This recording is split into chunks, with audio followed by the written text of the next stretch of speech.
Muli po, inanyayahan ko po kayong tumayo bilang pagbibigay galang sa salita ng Diyos. Salamat sa mga kabataan na umawit. The heart of our mission is to love the Lord our God. Across the streets and around the world, the mission is still the same. Don't forget that. Kung bakit nag-exist ang church, hindi po ito social club. I repeat, ang church ay hindi social club. This is God's work. This is the body of Christ. So meron tayong mission to proclaim the gospel. Not just to socialize, but to proclaim the gospel. Buksan natin ang ating Biblia. Ngayon po ang last installment, last but not the least na installment sa ating main subject, the rapture of the church. Let us go to 1 Corinthians. Babasahin po natin. 1 Corinthians chapter 15, verse 58. Praise God. Therefore, my beloved brethren, be steadfast, immovable, always abounding in the work of the Lord, knowing that your labor is not in vain in the Lord.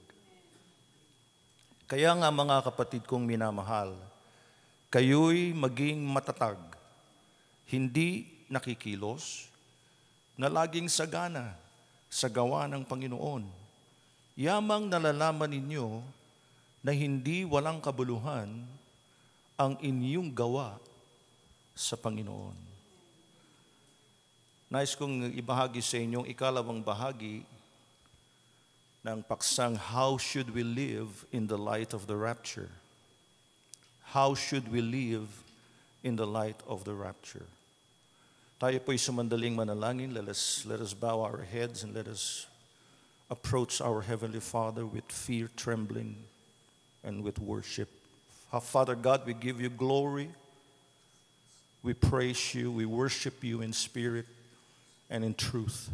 We ask for your anointing as we listen to your word. Speak to us, O Father.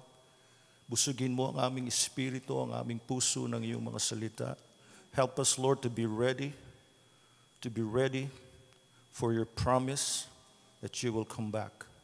Kami nananampalataya na ika'y babalik. Lord, we believe that you are coming back. Sa iyo ang papuri muli, Panginoon, sa iyo lamang. Hindi sa amin, kundi sa iyo lamang, Panginoon. In the strong name of Jesus our Lord and our Savior. Amen. And amen. Makakaupo na po kayo. God bless your souls. God bless your hearts. Mga kapatid, first of all, ang ating future, the future of this world, as far as this world is, the system of this world is concerned, is uncertain. Hindi tiyak ang kinabukasan ng mundong ating ginagalawan. Kamakailan lamang po, merong isang economist at kanyang ipinahayag, because of the exploding budget deficit. Sa buong mundo po ito, mga kapatid.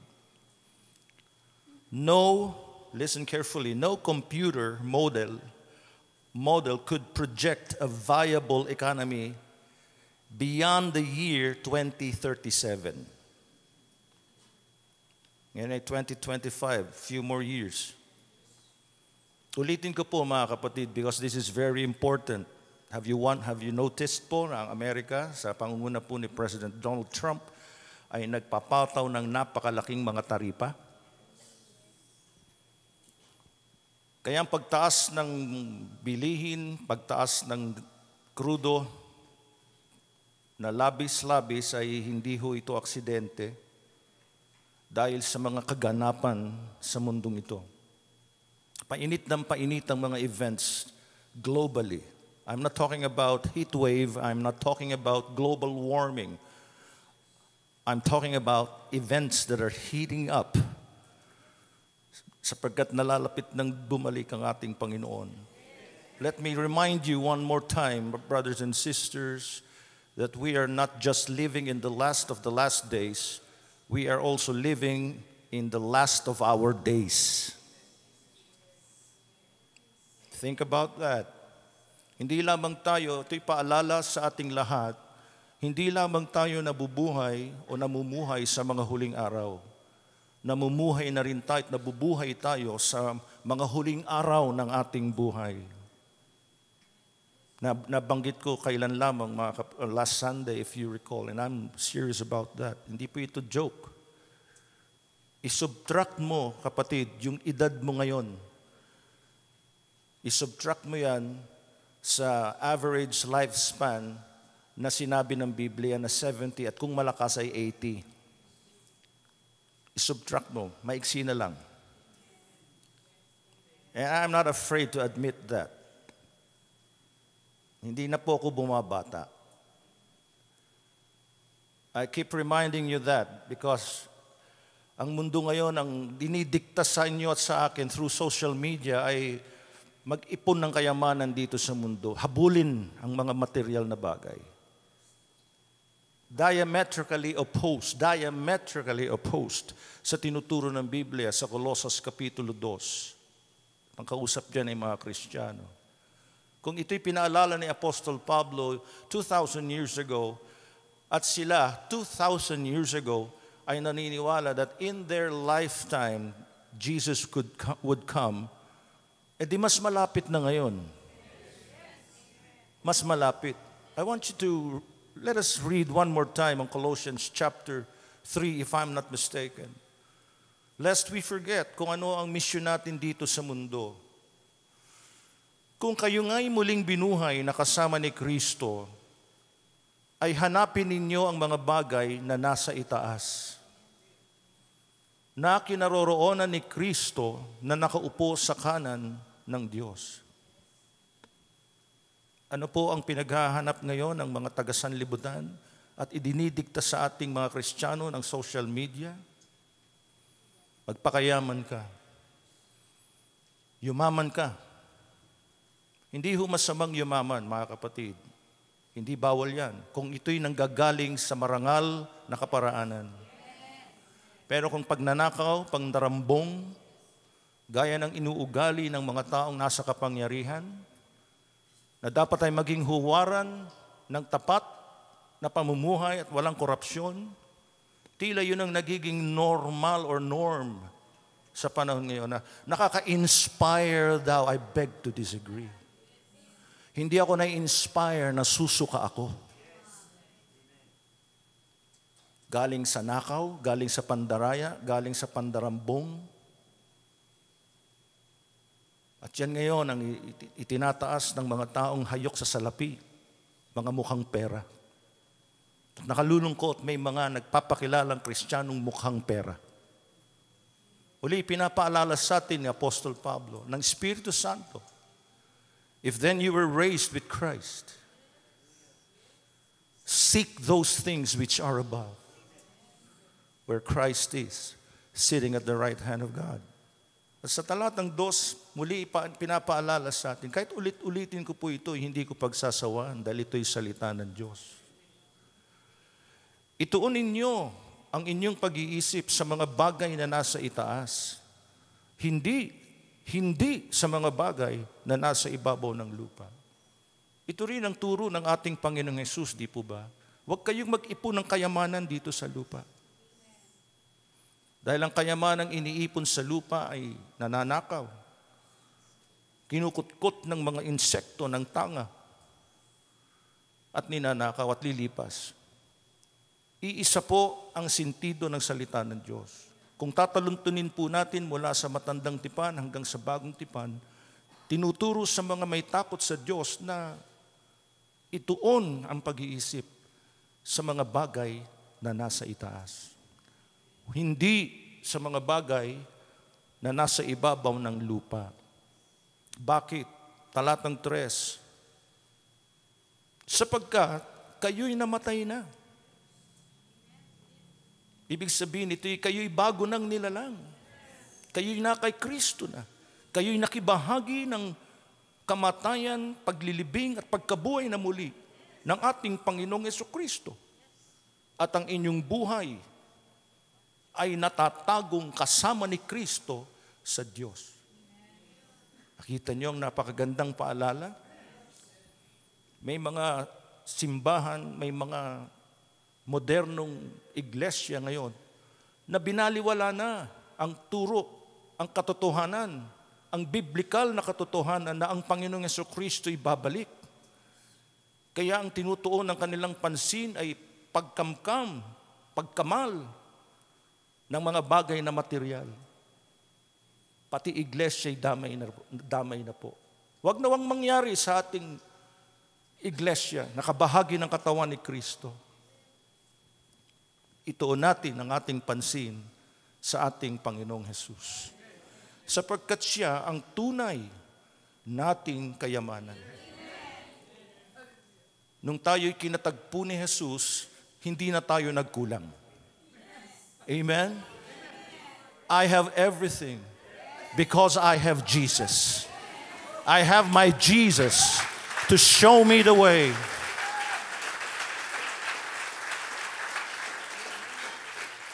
He has saved me and gave me life eternal.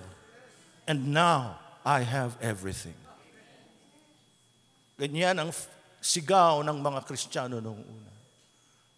At sa awa ng Diyos, sa kabutihan ng Diyos, sa kanyang kalooban ay naabutan ko po yun.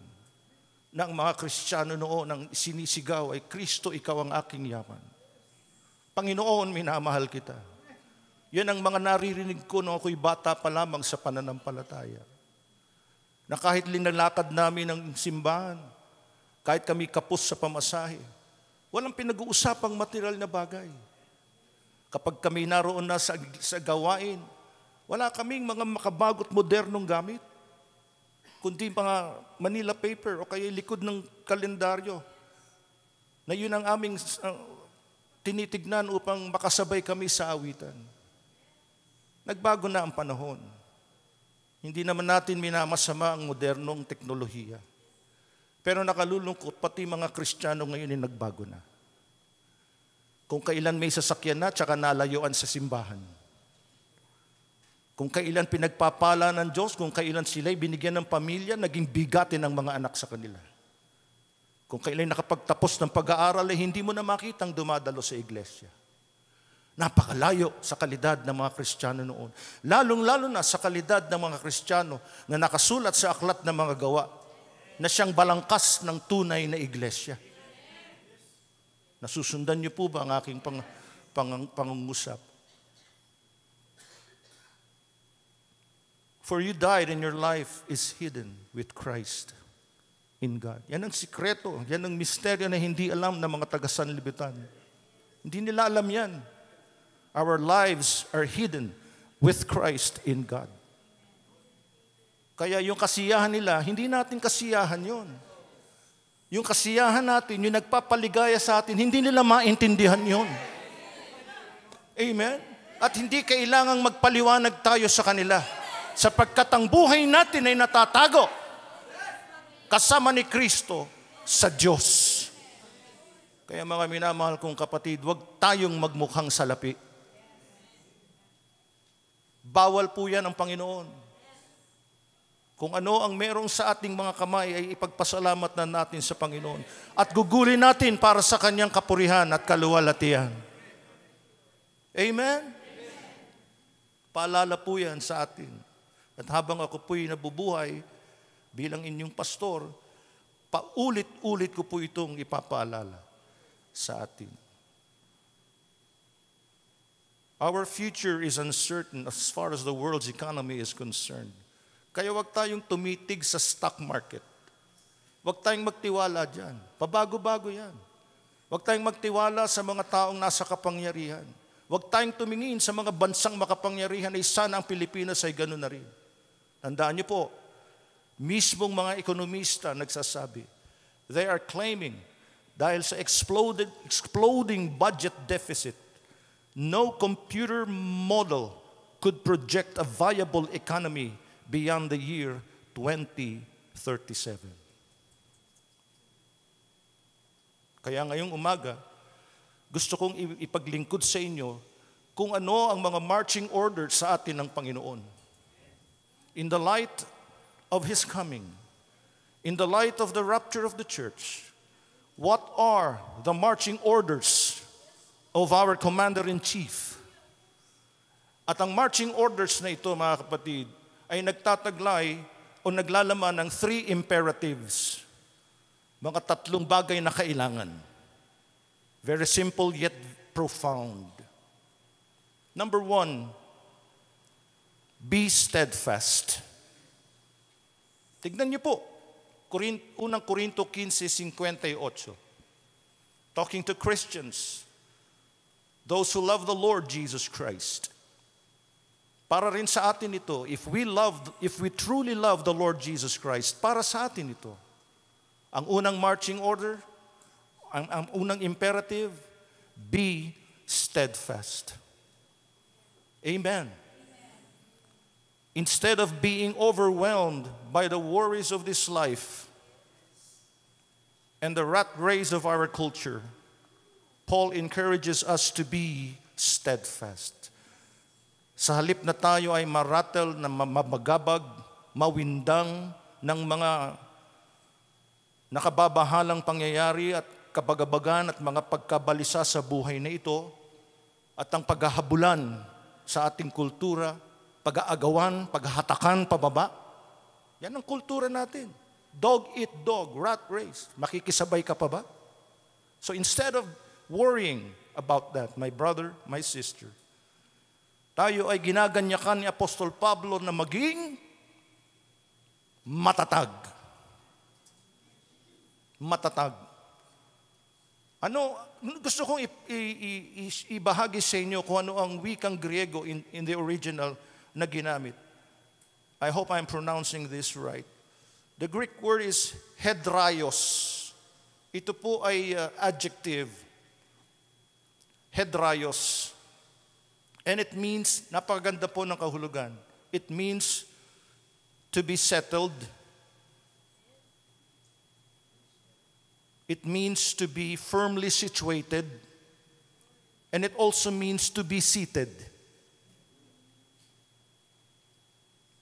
Hallelujah. Settled ka, matatag, hindi ka nakikilos, kumbaga nakaupo kang matibay. Pirmi ka lang. In spite of the inevitable and increasing opposition that we can surely expect these last days, we can be settled, we can be firm, we can be seated in our spirits and relaxed in our stance. Hallelujah. Hindi madaling maratel. Tindig lang, tayo lang. Balansing-balanse. Hindi ka nagugulumihanan sa mga bali-balita ng gera, magkakagulo na, low moral na ang mga sundalo, matatag ka pa rin. Bakit? Sapagkat meron kang blessed hope. May pag-asa ka. Kabilang ka sa mga taong may pinangahawakang hope. Tandaan niyo po, ilang segundo lang hindi maaaring mabuhay ang tao kung walang hope, walang pag-asa. Kaya yung mga nagpapatiwakal na wala na yan ang pag-asa. Huminto na sa kanila na wala na yung pag-asa. Pero hanggat buhay ka at may Kristo ka, meron kang pananampalataya, may buhay kang pag-asa.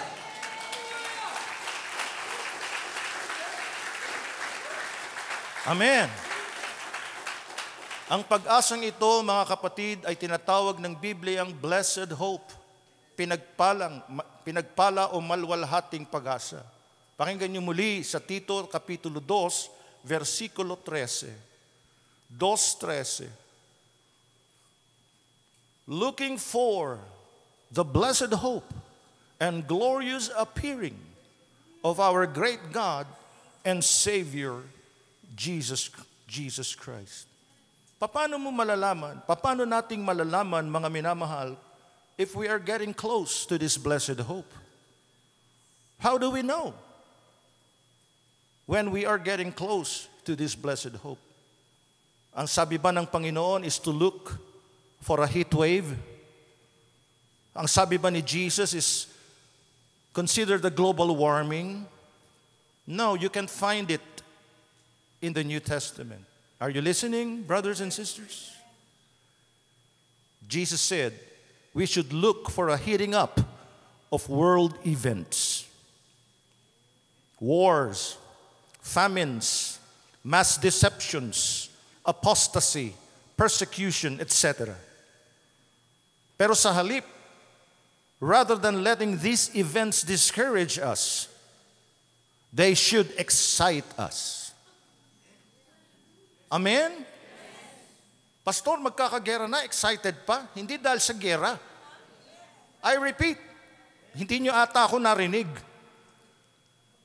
Rather than letting these events discourage us, they should excite us. Kanino galing yung mensaheng iyon? Sa ating Panginoong Yesus. Hindi galing yan kay Tanggol. Ha? Galing yan kay Jesus. Lucas 21:28. Hallelujah! Sabi ni Jesus, now, tignan mo sa Biblia mo, kapatid, nang hindi ka mauto ng mga bulaang propeta. Now, when these things begin to happen, look up. Kita nyo? And lift up your heads, because your redemption draws near. Glory to God.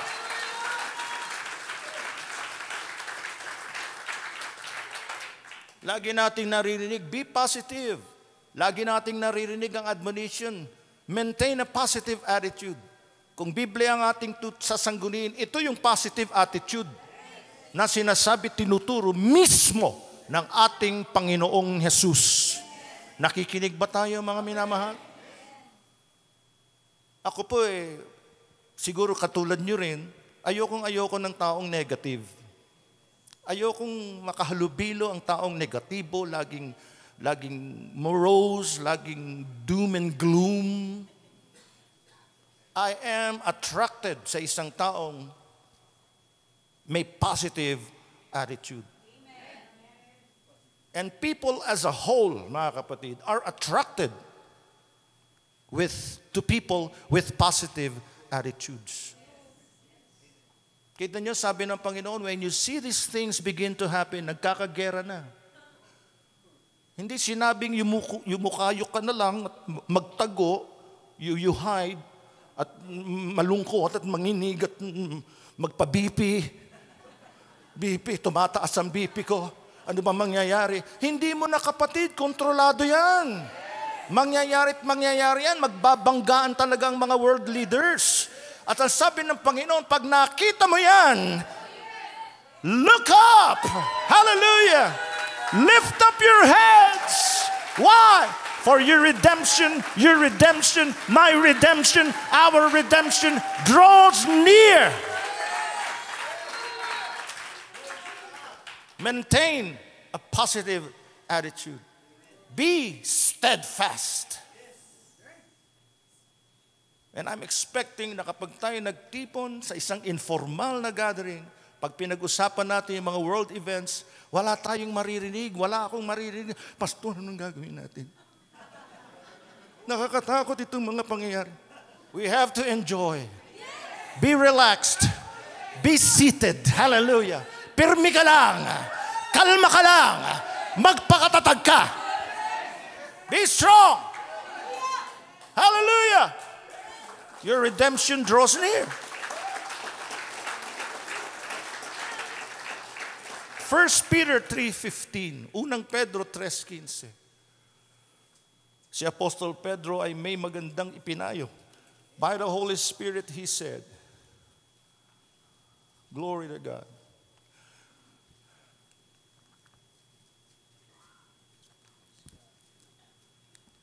But sanctify the Lord God in your hearts, and always be ready to give a defense to everyone who asks you a reason for the hope that is in you, with meekness and fear. Think about this verse. Hindi sinabi ni Apostol Pablo na be ready to give an explanation to everyone who asks you for an account of the dreariness that is in you or the loneliness that is in you. Paano makaka-attract ka ng isang taong naghahangad ng encouragement kung mismong ikaw na nagpapakilalang Kristiyano, may dala-dala ka pang Biblia sa opisina mo, sa school, o kaya nasa sasakyan mo. Ikaw ang unang-unang nalulungkot at natatakot. Naku, maggegera na. Naku, sasakupin na tayo ng mga Tsino. Ano? Matagal na Kaya nga natin naging paborito ang pansit. Bihon, kanton, mikibihon. Di po ba? Kaya nga may walk walk with yan. Ngayon ka pa nabalisa kung kailan tumanda ka na, kung kailan na kay Kristo ka, tumingala ka. Magpakatatag ka. Pumirmi ka lang. Huwag kang kabahan. Bakit? Sapagkat malapit na ang iyong kaligtasan.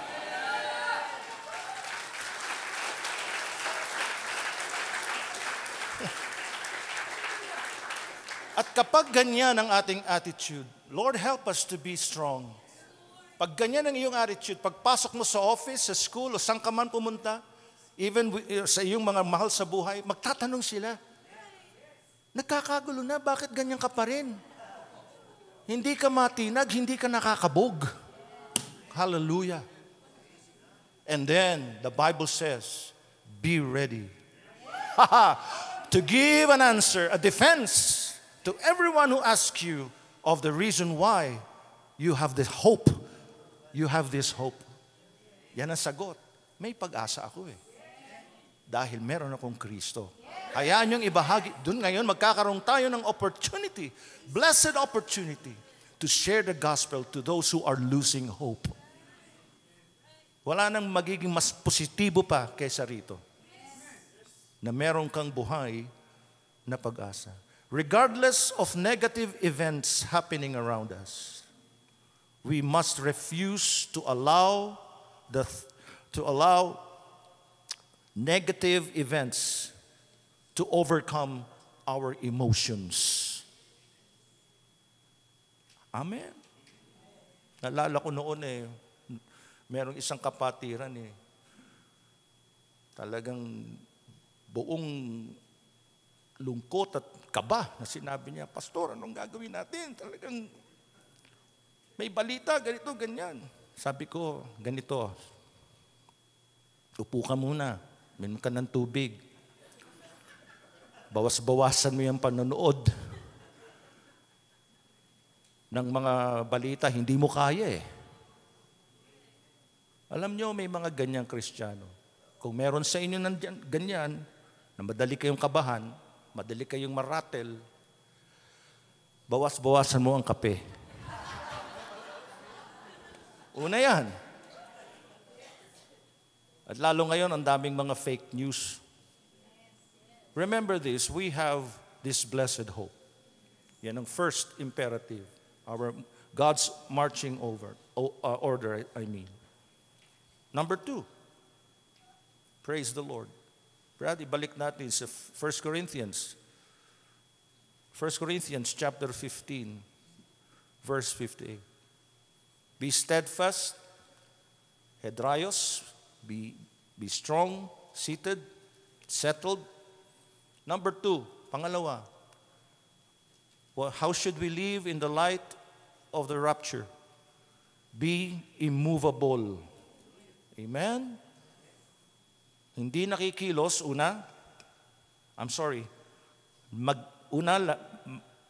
kayo'y maging matatag.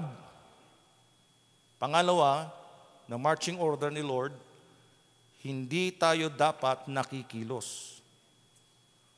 You see, listen mga kapatid, moral compromise is the spirit of our age.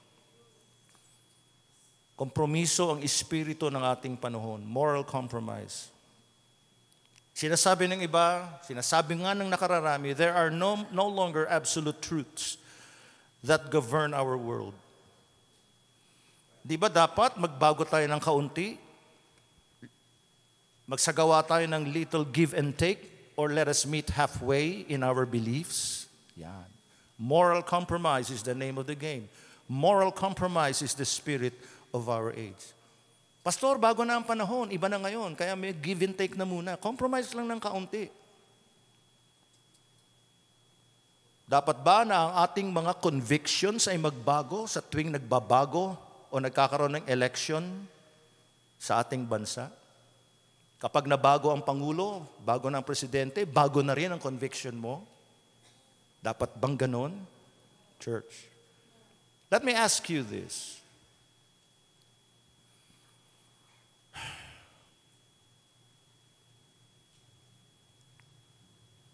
Shouldn't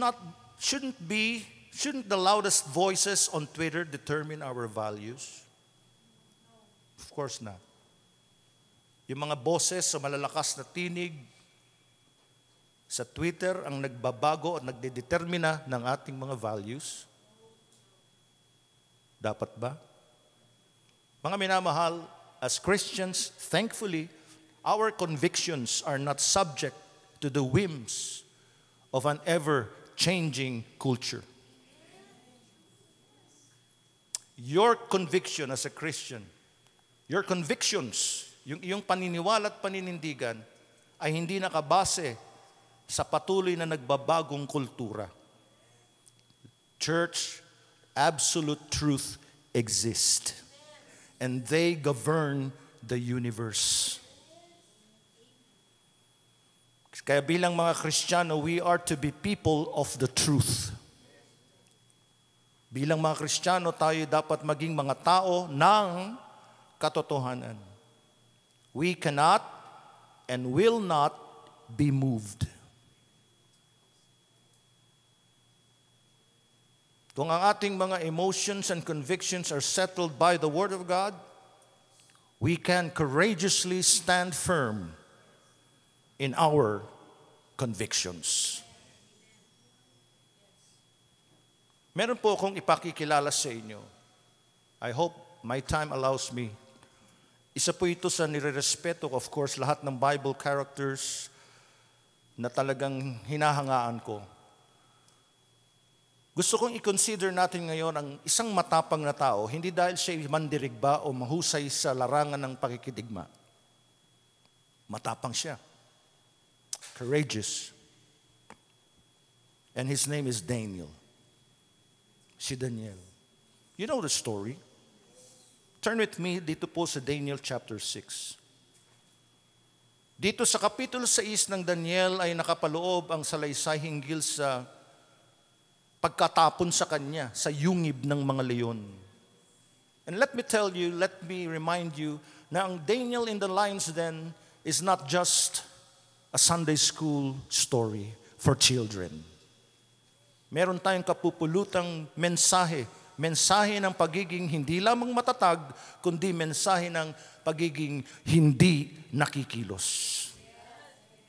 Kahit nagbabago-bago ang liderato sa Babylonia, si Daniel ay naging firm, hindi nakikilos, naging matatag sa kanyang paninindigan. At paano natin ito may a-apply sa buhay natin ngayon bilang mga Kristiyano?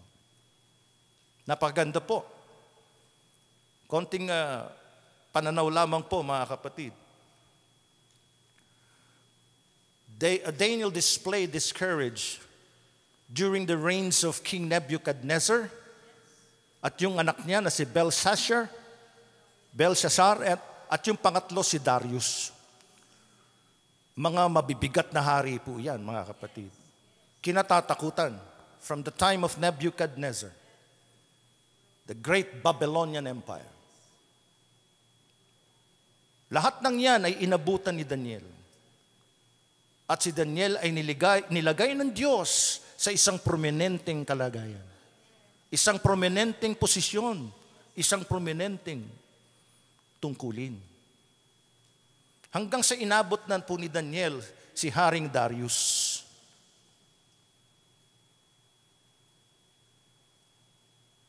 Gusto kong basahin. Babasahin ko ang Kapitulo 6. Sabay po tayong magbasa. Amen? Ganito ang sinasabi. Minabuti ni Dario na magtalaga ng kaharian ng 120 satrap na mamamahala sa buong kaharian. Talatang 2. Ang namumuno sa kanila ay 3 pangulo, na isa sa kanila ay si Daniel. Ang mga tagapamahalang ito ay magbibigay sulit sa kanila upang ang hari ay huwag malagay sa panganib. Talatang 3. Hindi nagtagal, si Daniel ay nangibabaw sa lahat ng ibang mga pangulo at sa mga satrap. Sapagkat taglay niya ang isang di pangkaraniwang espiritu. At pinanukala ng hari na italaga siya upang mamuno sa buong kaharian. Kita niyo po? Nasusundan niyo po ba ako, mga kapatid?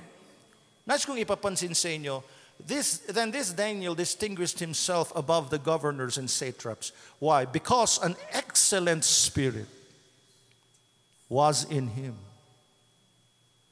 Mahusay ang kanyang espiritu, mahusay ang kanyang mga skills and talents, sapagkat ang Diyos ay sumasa kanya.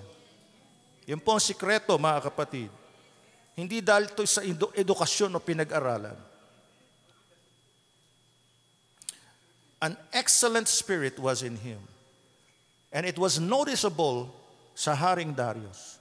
Kahit kay Nebuchadnezzar, kahit kay Belshazzar, mga kapatid. Taluntunin niyo, basahin niyo ang aklat ng Daniel. And the king gave thought to setting him over the whole realm. Wow. Promotion comes from the Lord, di ba? Pero tingnan niyo po, may mga nainggit sa kanya. Talagang hindi nawawala ang inggit. Di po ba? Hindi bago yan eh.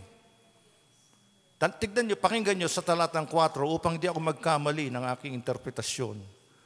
Nang magkagayoy sinikap ng mga pangulo at ng mga tagapamahala na makakita ng batayan upang makapagsumbong laban kay Daniel tungkol sa kaharian. Ngunit, hindi sila makakita ng anumang batayan upang makapagsumbong o anumang pagkukulang, sapagkat una, tapat siya. Pangalawa, walang kamalian ni pagkukulang na natagpuan sa kanya. Papuri sa Diyos sa buhay ni Daniel. Basahin ko po sa Ingles, New King James Version. So the governors and satraps sought to find some charge against Daniel concerning the kingdom, but they could not find no charge or fault. Sa NIV, corruption, no corruption, because he was faithful, nor was there any error or fault found in him. Posible pala yun. At kailangan natin ng mga leaders gaya ni Daniel. Kaso meron pa ba? Mukhang lahat ay hindi lamang nabahiran, kundi sila ay nalublob na sa lusak ng korupsyon. Buti kung bahid lang pwede pang punasan Hindi napinturahan di ho ba?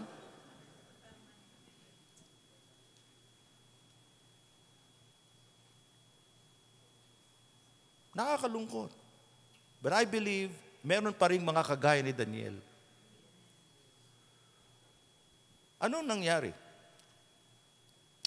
Verse 5, then these men said, we shall not find any charge against this Daniel. Galit sila,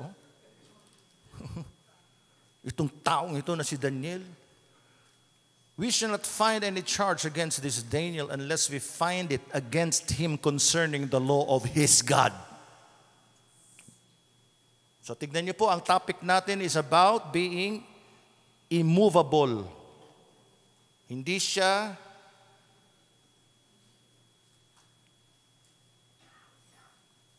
umuurong, hindi siya naiiba. Walang compromise sa kanya. Sinabi ng mga lalaking ito, hindi tayo makatagpo ng anumang batayan na may isusumbong laban sa Daniel na ito. Malibang ito'y ating matagpuan na may kinalaman sa kautusan ng kanyang Diyos. Talatang 6, mga kapatid. Kaya't ang mga pangulo at mga tagapamahalang ito ay dumating na magkakasama sa hari. Yun. At sinabi sa kanya, "O Haring Dario, mabuhay ka magpakailanman." Galing. Ang paplastik, ano po? Talatang 7. Lahat ng mga pangulo ng kaharian, mga kinatawan, mga tagapamahala, mga tagapayo, at mga gobernador ay nagkasundo na ang hari ay dapat gumawa ng isang batas at magpatupad ng isang pagbabawal na sino mang manalangin sa sino mang Diyos o tao sa loob ng 30 araw liban sa iyo o hari ay ihahagis sa yungib ng mga leon. So yun, wala silang maipintas morally kay Daniel, kaya ang ginawa nilang panguusig ay parang mga patriotic itong mga ito, di ho ba? Makabayan at talagang ginagalang ang hari. Kaya gumawa kayo o Haring Darius ng batas para ipagbawal na ang sino mang manalangin sa sino mang Diyos o sa tao sa loob ng 3 araw, liban sa iyo, o Hari Darius. Hanggang ngayon, mga kapatid, nangyayari po yan. Kapag ang lipunang ginagalawan natin, wala silang makita sa church, sa mga Kristiyano, ng moral failure, ng kapintasang moral, gagawa at hihimukin nila ang mga mambabatas na gumawa ng batas upang ipagbawal naman ang ating paglilingkod o pagsamba sa Diyos. Nangyayari yan. Then, verse number 8. Ngayon, o hari, kita nyo, relentless sila, no? Yung hari, hindi na nakikikibo eh. Tuloy-tuloy sila. Ganyan po yung mga alam nyo na. Ngayon, o hari, pagtibayin mo ang pagbabawal. Talagang sul-sul to the max, di ba? At ito matindi. At lagdaan mo ang kasulatan. Ayan, tandaan niyo po, ang pirma ay mahalaga. Sa panahon natin, lalo na pag pirma yan, pirmado na yan ng hari. Lalo pag pirmado ng pangulo. Batas na yon. Lagdaan mo ang kasulatan upang huwag mabago. Ayon sa batas ng mga taga-Media, mga taga-Persya, na hindi maaaring pawalang bisa. Naku, napakabigat nito. Verse 9, nilagdaan ba o hindi? Nilagdaan po. Therefore, King Darius signed the written decree. Kaya't nilagdaan ni Haring Dario ang kasulatan at ang pagbabawal. Tiyagain po natin, mga kapatid, kung di man tayo dapat lumabas sa church, gawin naman po natin, mga kapatid. Ano po? Magbigay galang tayo sa salita ng Diyos. Talatang 10. Nang malaman ni Daniel, ito na po. Dito ko hinangaan si Daniel. Ito ang tunay na bayani, tunay na matapang. Nang malaman ni Daniel na ang kasulatan ay nalagdaan na, siya'y pumasok sa kanyang bahay, na ang mga bintana ay bukas paharap sa Jerusalem. At siya'y nagpatuloy na lumuhod ng 3 ulit sa loob ng 1 araw, na nananalangin at nagpasalamat sa harap ng kanyang Diyos gaya ng kanyang dating ginagawa. Nasusundan niyo po ba ako? Hindi siya immovable. Dati niya nang ginagawa. From the time of Nebuchadnezzar, to the time of Belshazzar. Consistent. That is the key. Consistent. Nagbabago-bago ang mga leaders. Iba-iba ugali niyan. At kahit si Darius ay medyo malambot. Medyo may ano pa si Darius, may kumpiyansa kay Daniel. Pero hindi nagpakakampante si Daniel. Ay total pabor naman sa akin ng hari. Pagtatanggol niya ako, babawas-bawasan ko na ang prayer. Sasarhan ko na yung bintana. Magpapabanjing-banjing na lang ako. Nasusundan niyo po ba ako? Immovable. Hindi natitinag, hindi nakikilos, kahit nagbabago ang liderato. Tignan niyo yung sikreto niya. Now when Daniel knew that the writing was signed, pirmado na Anong ginawa niya? Pinuntahan ba niya si Darius? Hoy Darius, sa pangalan ng aking Diyos, nagkakamali ka. Hindi ho. Ginagalang niya ang hari. Hindi siya nagprotesta. Hindi siya nangalap ng mga, alika, magprotesta tayo sa harapan ng Haring Darius. Pakikinggan naman siya kung tutusin dahil siya pangulo ng buong kaharian. Pero hindi. Buong pagpapakumbaba ang ginawa ng makapangyarihang Daniel na may posisyon, may influensya, meron siyang authority. Napakasimple. He went home. Umuwi siya. Kita niyo, hindi siya naratel. Hindi siya kinabahan. Hindi siya natakot. Hindi siya gumawa ng paraan upang labanan ang mga oppositionists. He went home. And in his upper room, with his windows open toward Jerusalem. Kita niyo yung matatag na conviction niya sa kanyang Diyos ng Israel. He knelt down on his knees 3 times that day and prayed and gave thanks before God, before his God, as was his custom since early days. Ano ang lesson nito sa atin, mga kapatid? Let us remain immovable. Huwag mabago ang iyong conviction kahit na nagbabago ang leader. Kung merong mga panganib, just go home and pray. Ito ang sikreto ni Daniel, panalangin. His conviction was steadfast, strong, and immovable. Tuloy-tuloy natin ang basa. Nang magkagayoy, ito na naman po, nagkakaisang dumating ang mga kontrabida. Ganyan ho talaga mga kontrabida. Nagtitipon yan, nagkakaisa yan, nag-uusap yan ng palihim.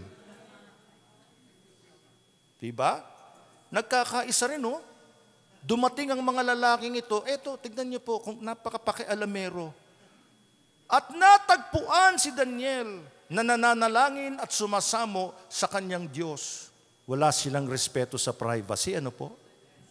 Kung tutusin, nakagagalit na ho ito. Kung ewan ko po sa inyo, kung ako si Daniel, baka hindi, naku, ayokong ituloy.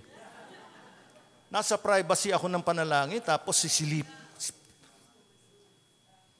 Pupuntahan nila ako doon. Ganyan ang trabaho ng mga kontrabida. Wala po silang galang, walang respeto. Verse 12, eto na naman. Kaya't lumapit sila at nagsalita sa harapan ng hari tungkol sa pinagbabawal ng hari. O hari, hindi ba lumagda ka ng isang pagbabawal? Kita niyo itong mga advisors na ito, no? Na sino mang tao na humingi sa kanino mang Diyos o tao sa loob ng 30 araw, liban sa iyo, o hari, ay ihahagi sa yungib ng mga leon? Ang hari ay sumagot, ang pagbabawal ay matatag. My decree shall stand. Ayon sa batas ng mga taga-Media, taga-Persia, na hindi maaaring pawalang bisa. Nang magkagayoy, sumagot sila sa hari. Ang Daniel na iyon, ito, kita niyo yung kanilang panggigigil na po. Wala namang kasalanan si Daniel. Di ba? May nakaka-relate ba kayo, mga kapatid?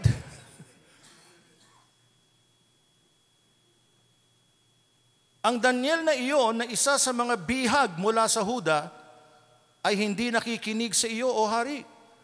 Maging ang pagbabawal man ng iyong nilagdaan, kundi nananalangin ng 3 ulit sa loob ng isang araw. Consistent talaga si Daniel. Dapat tularan, di po ba? Hindi siya natinag, hindi siya natakot, hindi siya nangamba. Nang marinig ng hari ang mga salitang ito, siya ay lubhang nabahala. Ipinasya niyang iligtas si Daniel. At hanggang sa paglubog ng araw ay kanyang pinagsikapang iligtas siya. Kaso may batas na napirmahan pa eh. May naalala tuloy ako. Mamaya ko nila sasabihin.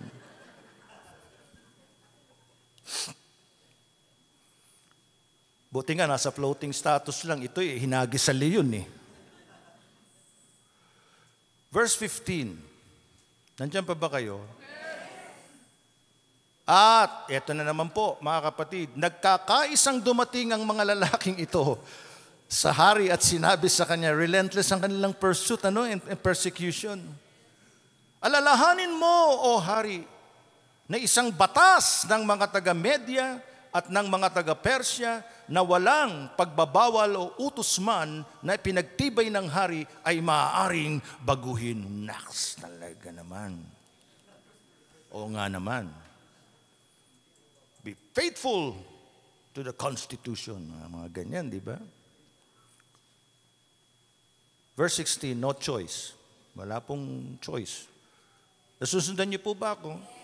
Nang magkagayoy, nag-utos ang hari at dinala si Daniel at inihagis sa yungib ng mga leon.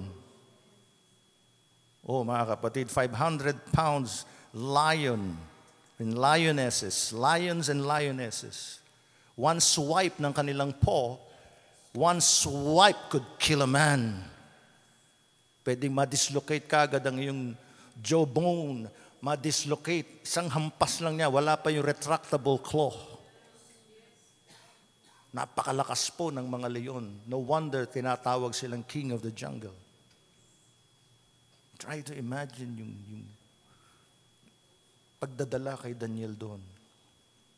Hindi po ito yungib ng mga pusa, mga kapatid, o ng mga asong gala. Inihagis. Nag-utos na ang hari. At dinala si Daniel at inihagis sa yungib ng mga leon. Hinagis pa siya. Hindi man lang siya tinalian o kaya dahan-dahang ibinaba. Wala talagang respeto sa posisyon. Ang mga nagkakaisang mga kontrabidang rebelde, nagkakaisang mga kampo ni Satanas. Nagsalita ang hari at sinabi kay Daniel, Daniel, ang iyo nawang Diyos na patuloy mong pinaglilingkuran ang siyang magliligtas sa iyo. Pansinin niyo po, noticeable kay Haring Darius. Alam niya, notice niya talaga, consistent si Daniel. Patuloy mong pinaglilingkuran ang iyong Diyos. Hallelujah. Verse 18, umuwi ang hari sa kanyang palasyo at pinalipas ang buong magdamag na nag-aayuno. Kita nyo, awang awa siya eh. Alam nyo ang hari, hindi ho nag-aayuno yan. Sumptuous lagi ang kanyang piging. Pansinin nyo po, nag-ayuno si Darius. Walang libangang dinala, walang manunugtog, walang sumasayaw, wala sa kanya at ayaw siyang dalawin ng antok. Siguro binabagabag siya ng kanyang konsyensya. Marahil, akin lang po ito mga kapatid, marahil nagsisisi siya, bakit pa ako gumawa ng batas? Siguro na-imagine niya na, pinagluluray-luray na ang katawan ni Daniel. At hiwalay na, talagang, ang bang tawag doon ay gutay-gutay na. Lasog-lasog, gutay-gutay. Alam niyo mga leon, alam niyo naman, kung kumain yan, walang manners yan. Wala yan. O sige, mauna ka. Walang ganyan. O tikim ka muna, tapos mamaya ako na. Imagine mga kapatid, buhay ka pa, nararamdaman mo kung paano ka kinakadkat, kinangat-ngat, iniisa-isa, at minsan sasablay pa yung mga pangil niya. Talagang, guro na-imagine ni Darius, Daniel, nag-aayon, sana iligtas mo Diyos ni Daniel. Di siya makatulog. Ang itim na ng gilid ng kanyang mga mata. Opo. Nang mag-umaga na, ayan na. Ang hari ay bumangon. At nagmamadaling pumunta sa yungib ng mga leon, di na niya inintay yung kanyang mga assistant. Amen? Di na. Linabag niya na yung protocol. Hallelujah! Nilabag niya na. May protocol yan eh. Pero nagmamadali siya. Pumunta sa yungib ng mga leon. Nang siya'y mapalapit sa yungib na kinaroroonan ni Daniel, siya'y sumigaw na may pagdadalamhati at sinabi kay Daniel, "Oh Daniel, lingkod ng buhay na Diyos." Kinilala na niya yung Diyos ni Daniel. Kita niyo ang ibinubunga ng pagiging matatag sa pananampalataya? Hallelujah! Kaya mga kapatid, maging matatag tayo. At pag nakita yan ng iyong superior, ng iyong boss, kahit hindi siya mananampalataya, na hindi ka nakikipag-compromise, na ikay tapat sa iyong Diyos, posibleng kilalanin niya rin ang Diyos na iyong pinaglilingkuran.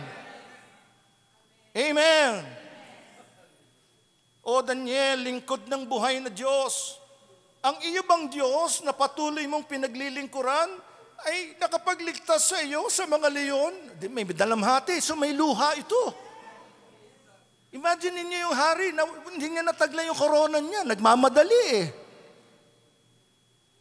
At sinabi naman ni Daniel sa hari, "Oh hari, hallelujah, ang lakas, mabuhay ka magpakailanman. Isinugo ng aking Diyos ang kanyang anghel at itinikom ang mga bibig ng mga leon. Hindi nila ako sinaktan sapagkat ako'y natagpo ang walang sala sa harap niya at gayon din sa harapan mo, O Hari, wala akong ginawang kasalanan." Purihin ang ating Panginoon.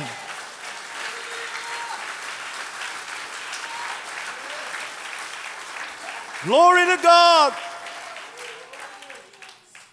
Salamat sa Panginoon. Matatag, hindi nakikilos ang conviction ni Daniel. Hindi nagbabago ang kanyang devotion kay Lord. Consistent siya sa panalangin. 3 times a day, kahit pabago-bago ang hari na sumasakop sa kanya. Laging nakabukas ang bintana ng kanyang tahanan towards Jerusalem. Consistent ang kanyang faith sa Diyos ng Israel. Kaya ang lakas ng influence, yung patutuo ni Daniel, yung credibility niya, na ultimo yung hari, ay tumawag sa Diyos na kanyang pinaglilingkuran. Verse 23, nakakatuwa po ito. Nang magkagayoy, tuwang-tuwa ang hari. At ipinag-utos na kanilang iahon si Daniel mula sa yungib. Ito na. Kaya't iniahon si Daniel mula sa yungib at walang anumang sugat na natagpuan sa kanya. Hallelujah. Sapagkat siya'y, this is the key, nagtiwala sa kanyang Panginoon, sa kanyang Diyos. Ang hari ay nag-utos at ang mga lalaking nagparatang kay Daniel, ito na, ay kanilang hinuli at sila'y inihagi sa yungib ng mga leon.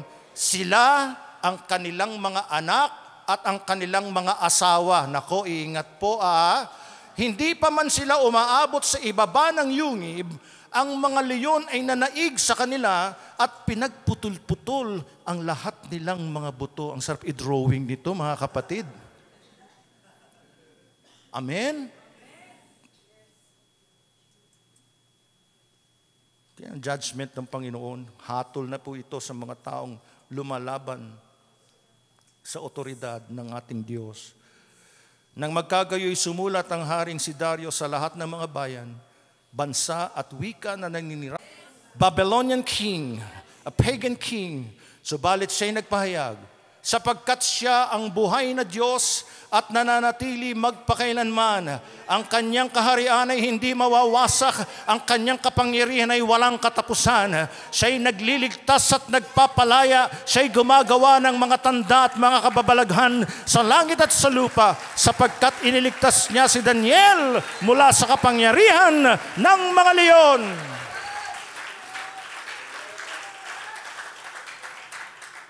Tignan niyo, naging wakas. Kayatang Daniel na ito ay umunlad sa panahon ng paghahari ni Dario at sa paghahari ni Ciro na taga-Persya. Nakita niyo? Ang pagtalikod sa Panginoon ay treason. Ang pagtalikod sa Diyos ay isang karuwagan. Si Daniel ay naging matapang, hindi dahil sa siya'y may kapangyarihang taglay o dahil may posisyon. Pwede siyang umapila sa hari? Hindi po. Siya'y matapang sapagkat siya'y tapat sa Diyos. Para bagang sinasabi niya, marahil, kainin man ako at lurayin ng mga leon na ito, maglilingkod pa rin ako at magtitiwala sa Panginoon. Tulad ni Shadrach, Meshach at Abednego na kanyang mga kaibigan, iniligtas ng Panginoon. Nuli, naalala ko mga kapatid, sa New Testament, ang Gawa Kapitulo 5, praise the Lord, Acts chapter 5,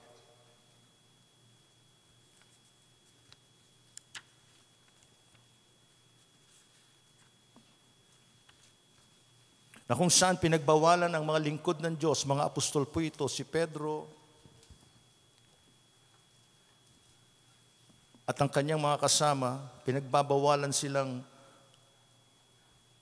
mangaral at ipangaral ang pangalan ni Jesus. Let us consider not just Daniel, and in the New Testament, let us consider the Apostle Peter. He gave us an example of a godly steadfastness. Acts 5, verses 28 and 29. Hallelujah.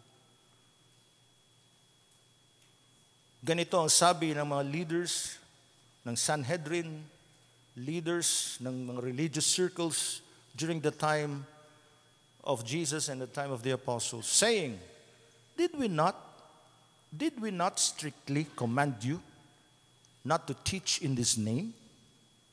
And look, you have filled Jerusalem with your doctrine. Hallelujah. And intend to bring this man's blood on us? Ano sagot ni Apostol Pedro? Magiting, hindi dahil siya'y matapang, kundi siya'y magiting at matapang dahil siya'y lingkod ng Diyos. Talatang 29, But Peter and the other apostles answered and said, We ought to obey God rather than men.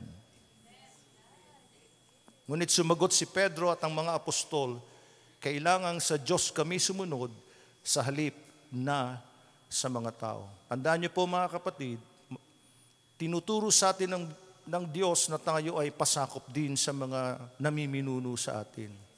Huwag tayong sumangkot, sumali sa mga pagre-rebelde, sa mga rallies upang ibagsak ang gobyerno. Ngunit, kapag ang iniutos ng gobyerno ay labag na sa ating pananampalataya, meron tayong kalayaan, ayon sa Biblia, na hindi sumunod. Pag ang iniutos ay labag sa ating paglilingkod sa Diyos. At dahil sa di pagsunod, let us also be prepared for the consequences. Just like Daniel, naging consequence, itapon siya, ihagis sa den of lions. And yet he remained steadfast. Be immovable. Be steadfast. Be strong.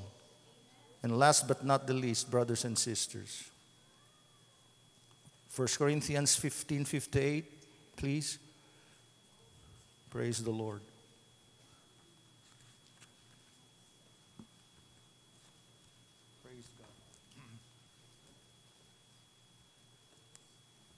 Therefore, my beloved brethren, be steadfast, be immovable, always abounding in the work of the Lord. Ano po ang pangatlong imperative ng marching orders ni Lord sa atin? In the light of the Lord's coming, in the light of the rapture. Number 3, always abounding in the work of the Lord. Hallelujah. In other words, be productive. Maging produktibo ka. Sinarhan ni Apostol Pablo ang admonition for last days, living by encouraging the Corinthian Christians to be always abounding in the work of the Lord. Kaya mga kapatid kong minamahal, kayo'y maging matatag, hindi nakikilos, na laging sagana sa gawa ng Panginoon. Ang Greek word na ginamit po sa abounding, the English word abounding is periseo. Periseo. It pictures a river that overflows its banks. Amen. To abound means to exceed the boundaries or requirements by doing more than what is expected. Yan po ang imagery, ang metaphor na ginamit, isang ilog na nag-uumapaw sa kanyang dalampasigan. Amen? Hindi lang eksakto, kundi nag-uumapaw.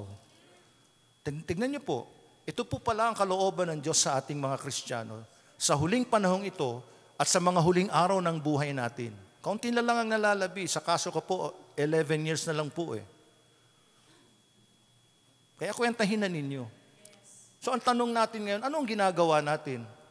Paupo-upo na lang ba tayo sa iglesia? Nagpaplano ng kung ano-ano? At nawawala natin yung tunay na misyon ng iglesia? Katulad ng inawit ng mga kabataan.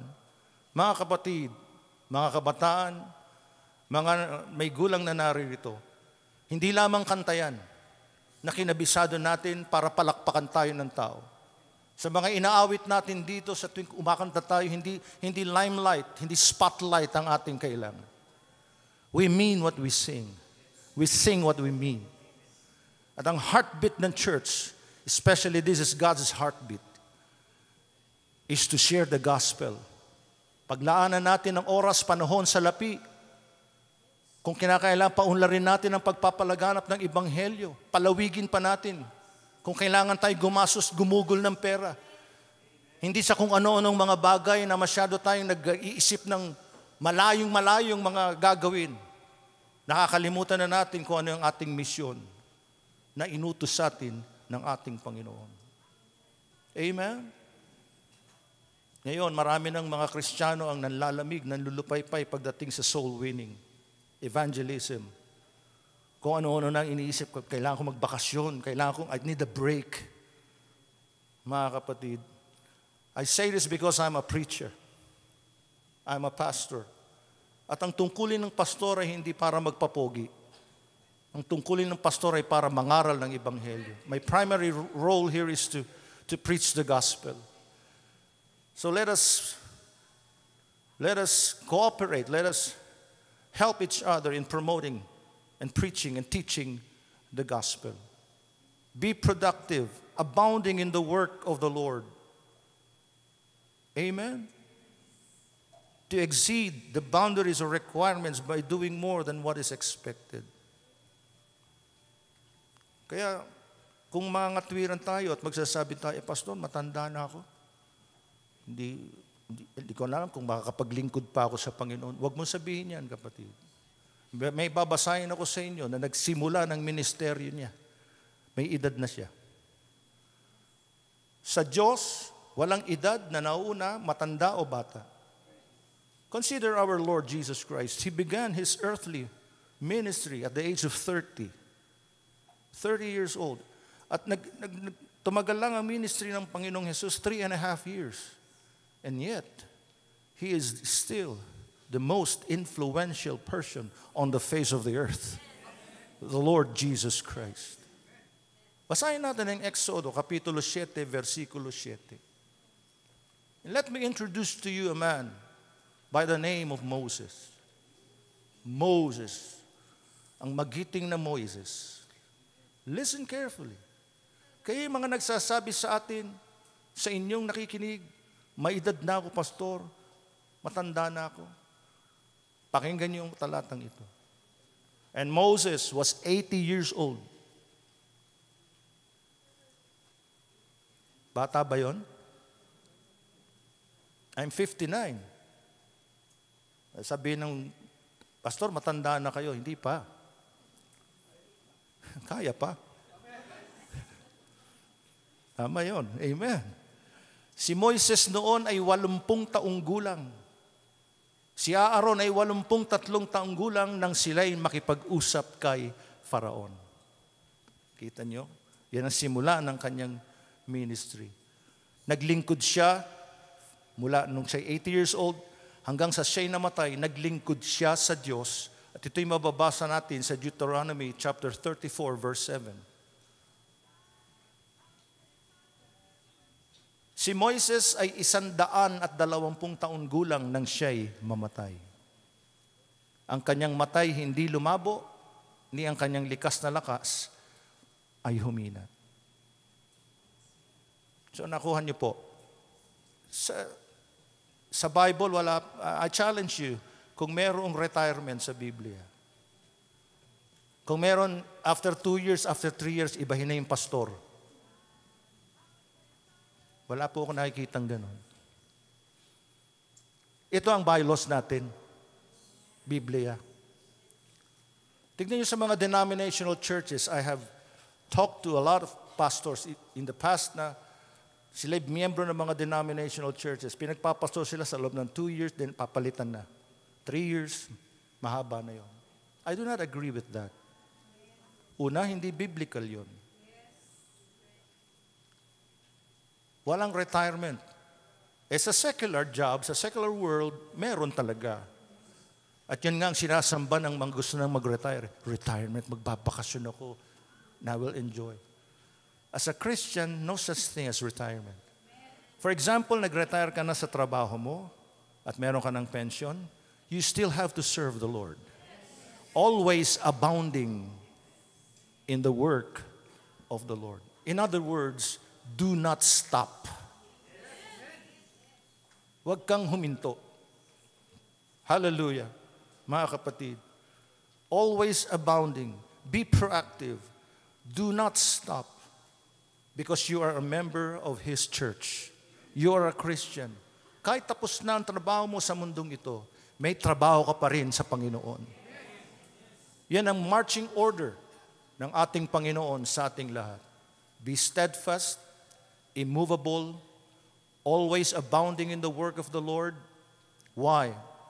Because knowing that your labor is not in vain in the Lord.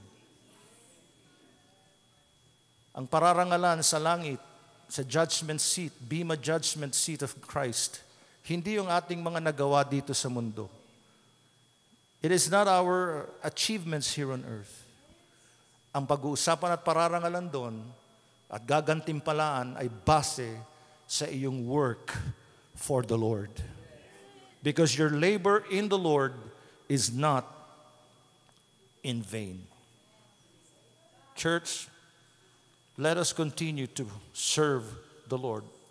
Anuman ang negative events na nangyayari in our world today, let us invest for the long haul, katulad ni Apostol Pablo, not on material things. Thank God for all those blessings. Please understand me. Pero mag-invest tayo for the long haul. Ano po yun? Eternity. Eternity. 2 Timothy chapter 4, verses 6 through 8. I'm beginning to close, brothers and sisters. Nang si Pablo po ay malapit ng mamatay, kanyang ipinaliwanag ang kanyang rationale for surrendering a life of comfort for a life of suffering. Ang paglilingkod talaga sa Diyos ay sakripisyo, hindi benepisyo. Hindi pagtanggap ng mga plake o parangal. Salamat sa mga ganon, pero hindi yun ang investment. For I am already being poured out as a drink offering. and the time of my departure is at hand. Tungkol sa akin, ako'y ibinuhos na tulad sa inuming handog, at ang panahon ng aking pagpanaw ay dumating na. Verse 7, please. I have fought the good fight. I have finished the race. And I have kept the faith. What a beautiful testimony. I hope maabot ko rin ito, mga kapatid. I have fought the good fight. I have finished the race. I have kept the faith. Ito po yung long haul. Investing for the long haul. Verse 8 po. Finally, praise God. There is laid up for me the crown of righteousness. There you are. Which the Lord, the righteous judge, will give to me on that day. And not to me only, but also to all who have loved His appearing. The rapture. May koneksyon, di ba? Merong koneksyon. Hindi pala tama yung sasabihin natin, kahit walang gantimpala, basta't makarating ako sa langit. Mali. Mali. Nag-invest si Pablo eh. Kung paanong sa lupa, kung meron kang in-invest na good investment, meron kang inaasahang dividendo. You understand me? Just be truthful and honest. Kailangan may mapala ako dyan. That's true. Walang taong in his right mind na nag-i-invest na sana malugi yan. You're crazy. You're stupid if you're like that. So sa parehas na pangangatwiran, listen carefully.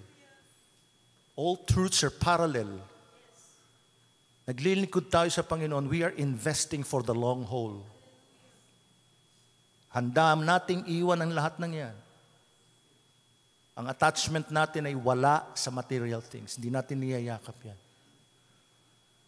And finally, there, sabi ni Pablo, kaya sa nagtrabaho sa ubasan ni Kristo, nagsipag siya na nagsipag. Siya'y halimbawa ng always abounding in the work of the Lord. Kahit humarap siya sa mga mababangis na hayop, mababangis na tao, humaharap siya sa mga barbaro, sa mga Romano, sa mga Hudyo na galit sa kanya. Sinuong lahat ni Pablo yun. Nagutom siya, pinagpapalo, binugbog, binanta ang patayin, kinulong, hanggang sa wakas ay pinugutan ng ulo. Galing siya sa marangyang pamumuhay. Pero sinuko niya ang lahat ng iyon. Naglingkod siya sa Diyos hanggang kamatayan. My time of departure, my time of death is at hand.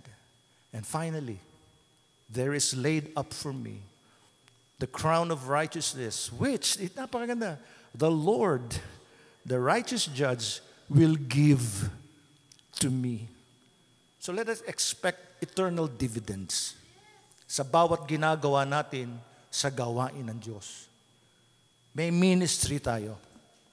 May gagampanan tayo. Share the gospel. Ibahagi mo ang ebanghelyo. That is your ministry also. Preach and teach the word. Share the gospel. On that day. And not to me only, but also to all who have loved His appearing. The rapture of the church.